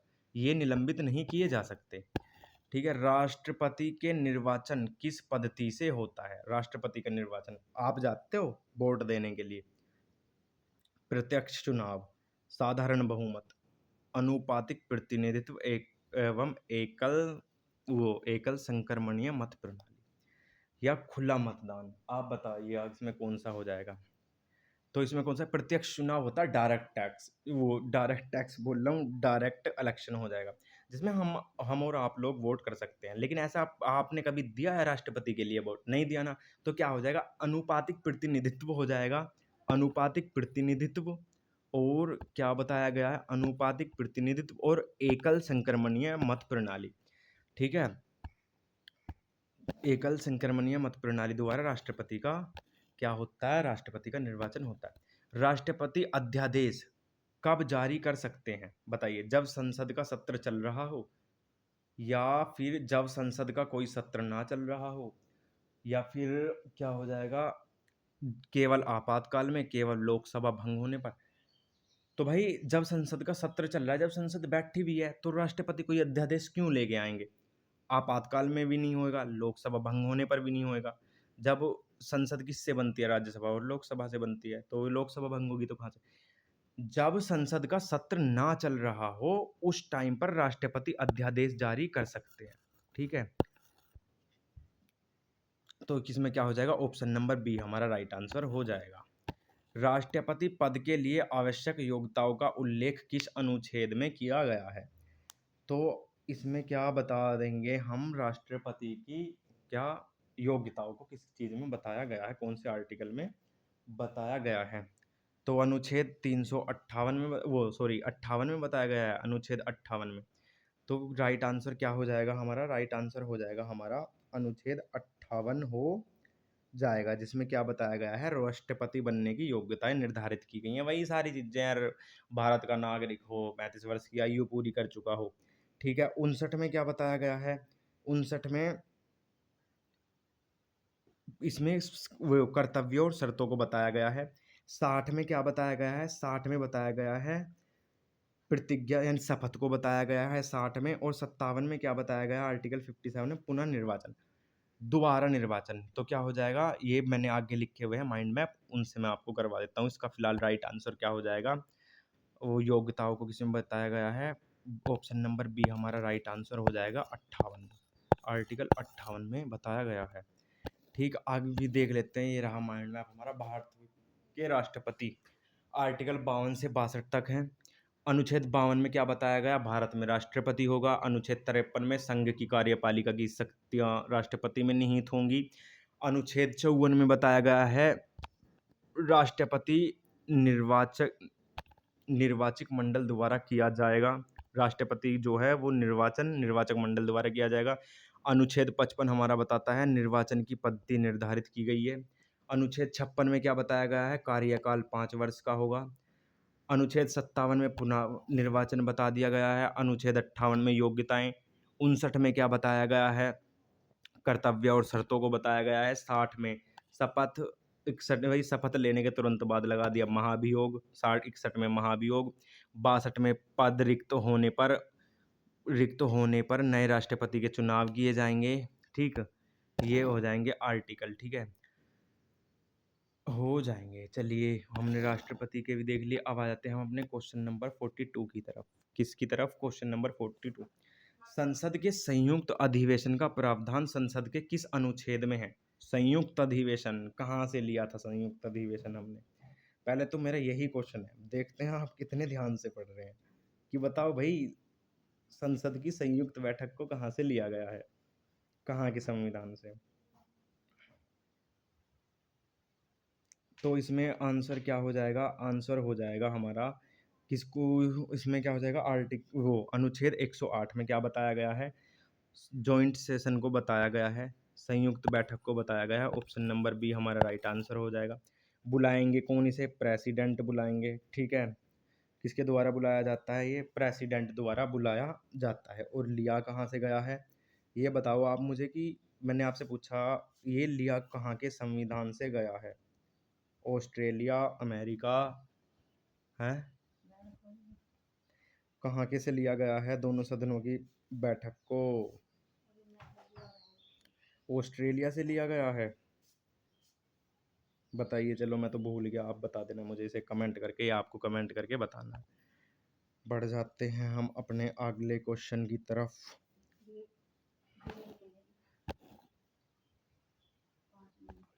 राष्ट्रपति आपातकाल के दौरान कौन से अधिकार अनुच्छेद 359 के तहत भी निलंबित नहीं किए जा सकते? इमरजेंसी के टाइम पर भी कौन से अनुच्छेद निलंबित नहीं किए जा सकते? भाई सारे निलंबित किए जा सकते हैं राष्ट्रपति के द्वारा, लेकिन इसमें 20 और 21 हो जाएंगे जो कभी भी सस्पेंड नहीं किए जा सकते, निलंबित नहीं किए जा सकते, ठीक है, 359 के अकॉर्डिंग। बढ़ जाते हैं अपने नेक्स्ट क्वेश्चन की तरफ। पंचायती राज संस्थाओं को संवैधानिक मान्यता किस संविधान संशोधन द्वारा प्रदान की गई थी? तो पंचायती राज जो था हमारा, इसमें जो है इसको संवैधानिक मान्यता कब दी गई? 73वां संविधान संशोधन हो जाएगा, या 74वां हो जाएगा, या 65वां संविधान संशोधन 1990 हो जाएगा, या 86वां संविधान संशोधन 2002 हो जाएगा। अभी 86वें संविधान संशोधन के लिए मैंने वो इम्पोर्टेंट बात बताई थी कि एक क्या जोड़ा गया था? मौलिक कर्तव्य जोड़ा गया था, ठीक है। और इसमें कौन सा हो जाएगा? तो 73वां संविधान संशोधन हो जाएगा हमारा। कौन सा? 73वां संविधान संशोधन हो जाएगा 1992 का। किसका? 1992 का हो जाएगा। ऑप्शन नंबर ए हमारा राइट आंसर हो जाएगा, ठीक है। ठीक है, जिसमें क्या 11वीं अनुसूची को जोड़ा गया था, कौन कौन सी संविधान में बदलाव किया और 11वीं अनुसूची जोड़ी गई, ठीक है। और किसे लागू कब किया गया था पूरे देश में? 1993 में। 92 में इसे क्या किया गया? संविधान संशोधन ये किया गया। और इसे लागू कब किया गया था? लागू किया गया था 1992 में।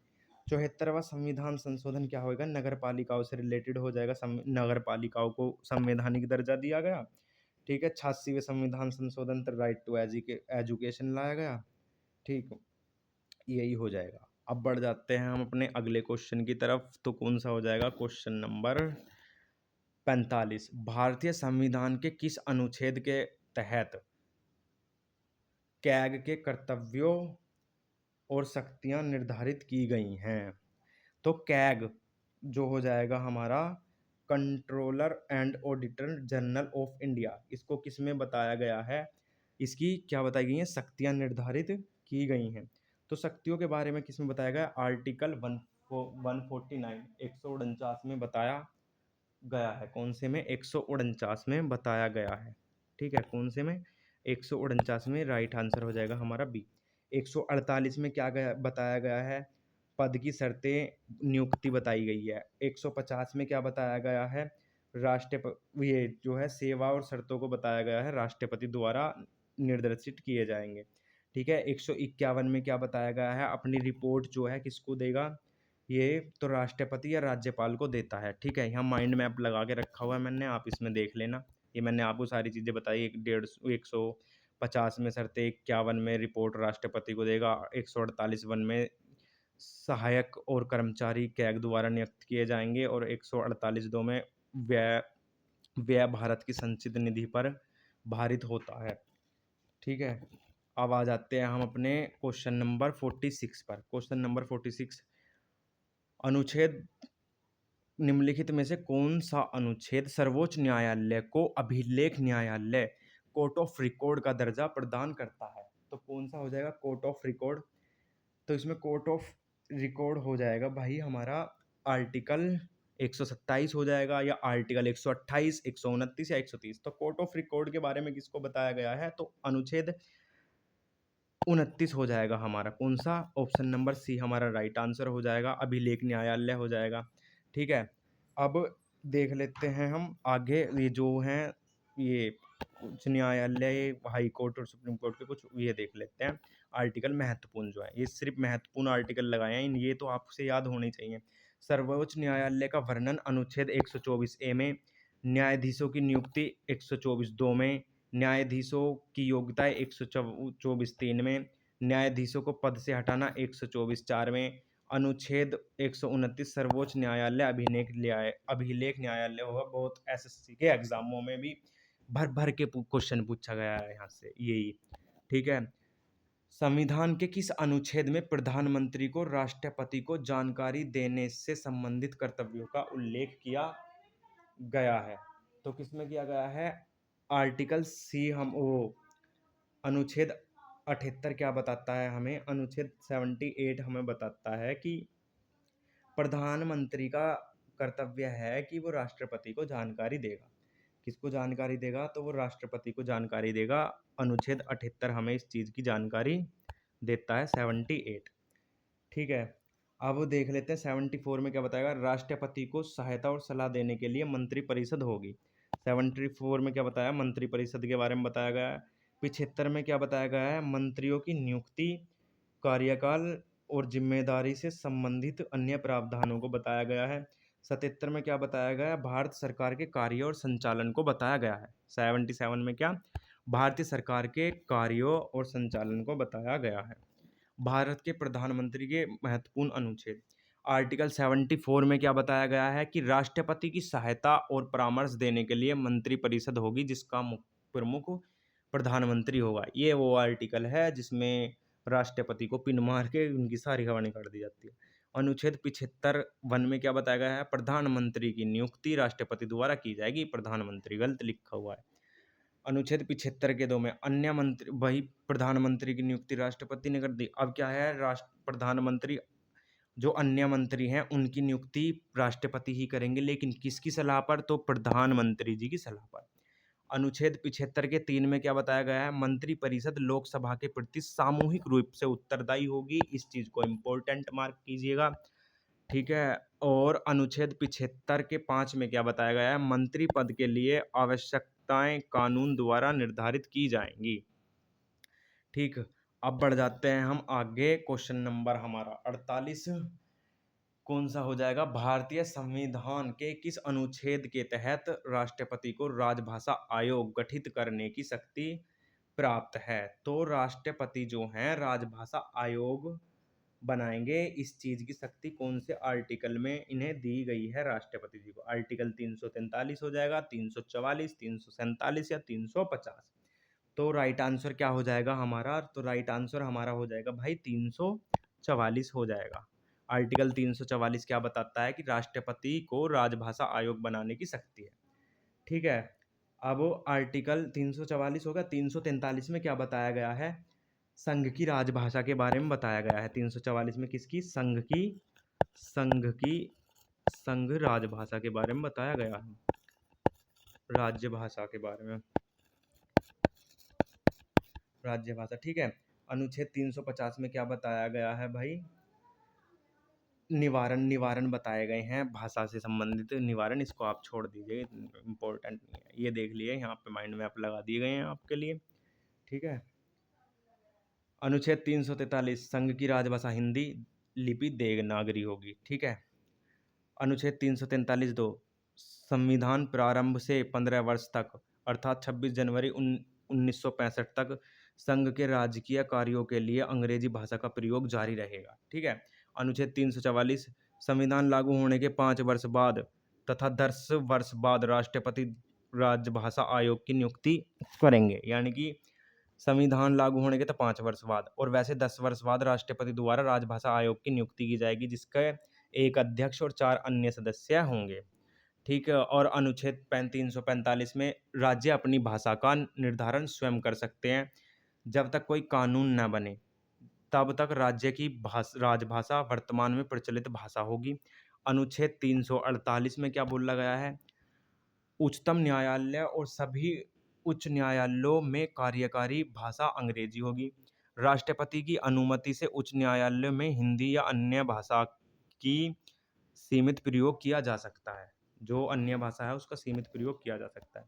हमारा सेकंड लास्ट क्वेश्चन हो जाएगा, राज्यपाल की नियुक्ति से संबंधित अनुच्छेद हैं। तो भाई राज्यपाल की नियुक्ति करवा दो। जैसे ही सेंट्रल गवर्नमेंट में राष्ट्रपति जी की करवा दी ना, उसी तरीके से राज्यपाल जी की भी करवा दो। तो क्या हो जाएगा भाई, ये हो जाएगा राज्यपाल की नियुक्ति में किसको बताया गया है, राज्यपाल की नियुक्ति आर्टिकल 155, कौन सा, option number A right answer हमारा। ठीक है। आर्टिकल 156 में क्या बताया गया है, राज्यपाल के कार्यकाल, यानी कि उसको बताया गया है 156 में इनके कार्यकाल को क्या बताया गया है भाई, कार्यकाल, कार्यकाल को बताया गया है, कार्यकाल को बताया गया है। अनुच्छेद 157 में क्या बताया गया है, योग्यताएं बताई गई हैं, क्या बताई गई हैं, तो योग्यताएं, योग्यताएं बताई गई हैं। आर्टिकल 160 में क्या बताया गया है, तो इसमें बताया गया है राज्यपाल के कार्यों के निर्वहन से संबंधित आर्टिकल हो जाएगा आर्टिकल 160। ठीक है, हमारा ये लास्ट क्वेश्चन हो जाएगा, भारतीय संविधान के किस अनुच्छेद के तहत राज्यपाल राष्ट्रपति के प्रसाद पर्यंत अपने पद धारण करते हैं। तो भाई इसका जवाब आप मुझे, ये आपका HW होमवर्क क्वेश्चन हो जाएगा, जिसका जवाब आप मुझे कमेंट बॉक्स में बताएंगे। ठीक है, ये आपका HW हो जाएगा, इसका जवाब जो है आप मुझे कमेंट बॉक्स में देना। ठीक है, कमेंट बॉक्स में दे देना, और अगर कोई आपका सजेशन हो तो आप हमें उसको बता दीजिएगा, और अगर कोई मिस्टेक रही हो बोलने में किसी भी चीज़ से संबंधित या कोई फैक्ट गलत हो गया हो, तो उस चीज़ के लिए आप हमें माफ़ करेंगे, और अगर कोई चीज़ गलत है तो आप हमें कमेंट बॉक्स में या हमारे टेलीग्राम ग्रुप पे आकर हमें बता दीजिएगा।